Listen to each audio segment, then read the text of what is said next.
Xbox just made gaming history in the most ridiculous way possible. Just a couple of weeks after announcing a big new game called Senua, it turned out the developers were being shut down or sold off if they were lucky. I can't remember this ever happening before, a project given up on just days after it was announced. But ultimately, it's the symptom and perhaps the epitome of a gaming company that has been utterly aimless for over a decade. Because this wasn't the only studio. The irony was that other reports then claimed that they would let go specifically of those developers that they acquired in 2018 to create more variety on Gamepass. This came just half a year after they shut down other big studios and cancelled projects like Perfect Dark. And then there's the lack of direction in other areas. For example, proudly proclaiming that every screen is an Xbox and bringing all their major IPs to rival consoles, only to backpedal and announce the return of exclusive games a year later.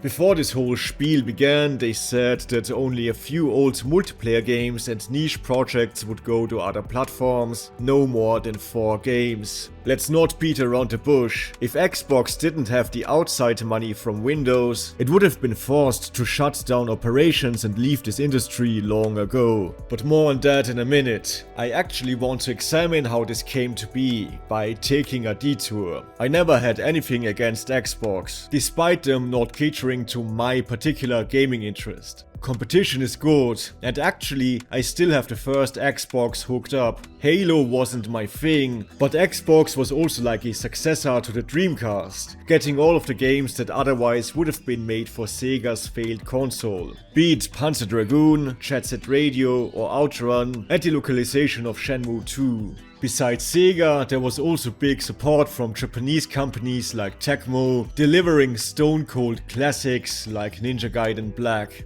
The strategy was wonky, Microsoft never found a base in Japan, and even in Europe they struggled. So on Xbox 360 they doubled down on the things that worked, and innovated in fields that made sense for them. They especially pushed the idea of online on consoles a lot. Online play existed before 360, but IPs like Halo and Gears of War made it much more intuitive to connect with friends and strangers alike and to communicate more easily. Not to mention the push for smaller digital games with Xbox Live Arcade, community games like 1 vs 100 or dedicated user profiles where you could compare your achievements. Xbox 360 was also a much more affordable alternative to PlayStation during that time and was easier to develop for. And that lasted until around 2010, which is when all the current problems began. All of a sudden, they shifted direction to the non-gamer market with the motion control device Kinect. Although Kinect was a success, this wasn't about innovation anymore. It was about chasing trends, in particular chasing the money made by the Nintendo Wii. However, the hype surrounding casual games like Wii Fit was already waning. Then, when they announced the Xbox One, it began to fall apart. Not only was the console announced with a mandatory Kinect within a box, they also really wanted an entertainment machine for which they heavily advertised television features as a selling point. The games almost felt like a side thing, especially once they announced the console's DRM, so you wouldn't be able to own your physical games anymore. This led to a bit of ridicule when CEO Don Metric told people that if they were against these internet requirements, they should just buy the old Xbox 360. Activity is called Xbox 360. Right. So stick with 360, that's your message if you don't, don't like it? That basically handed PlayStation the comeback for free. Sony began to build back their user base with blockbuster titles like The Last of Us on PS3, and then heavily advertised PS4 as a no-nonsense traditional gaming console where you could play and share your DRM-free games. It's ironic that the people responsible for the success of PS4 were kicked out later, and then Sony made similar mistakes with PS5, but that's a different topic. After that began the era of confusion. From the Xbox One forward, Microsoft seemingly wanted Xbox to be integrated into your entire entertainment setup, where they could control all of your consumer behavior. Amidst all the flip-flopping that continues to this day, one core pillar of this goal became Gamepass, their digital subscription service. However, that never took off as much as they wanted. And in my opinion, it's easy to see why. Game Pass is the solution to a problem that doesn't exist. It's a product born from CEOs who believe that they know it all when they don't. I can only imagine the meetings where they pat themselves on the shoulder for coming up with this seemingly ingenious idea to create a Netflix for gaming. The problem is that games are a different medium, where this sort of service doesn't make sense. If you just want cheap access to a ton of digital video games, you don't need a subscription. Players can just wait for the next big sale on the platform of choice and buy dozens of classics for the same price as a full year of Game Pass. Except this way, you dictate your lineup,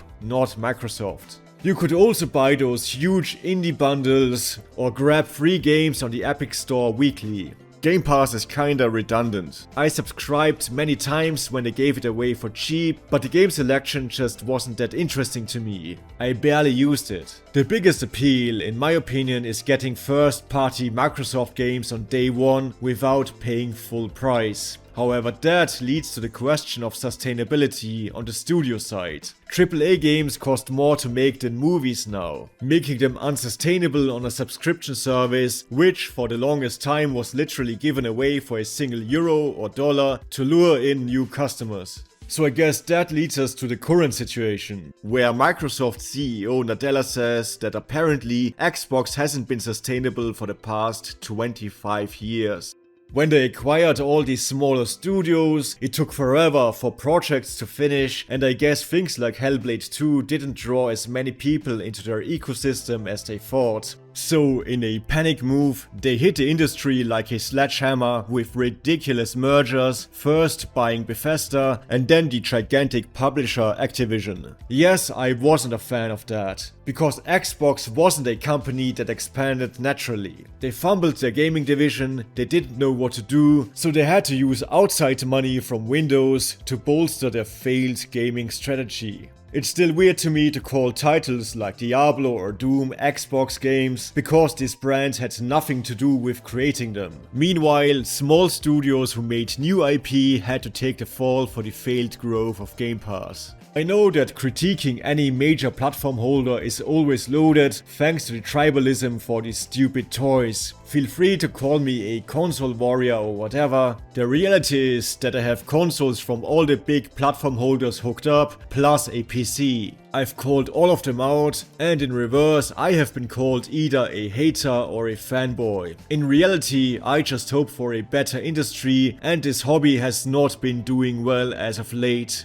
Studio shutdowns, price increases, and bloated production cycles aren't exclusive to Microsoft. But now that this Xbox flip-flopping and this CEO-brained way of doing things has been going on long enough, I consider them a negative for this industry and a part of the problem. And that's the end of my rambling. If you've made it this far, thanks for watching and thanks for subbing.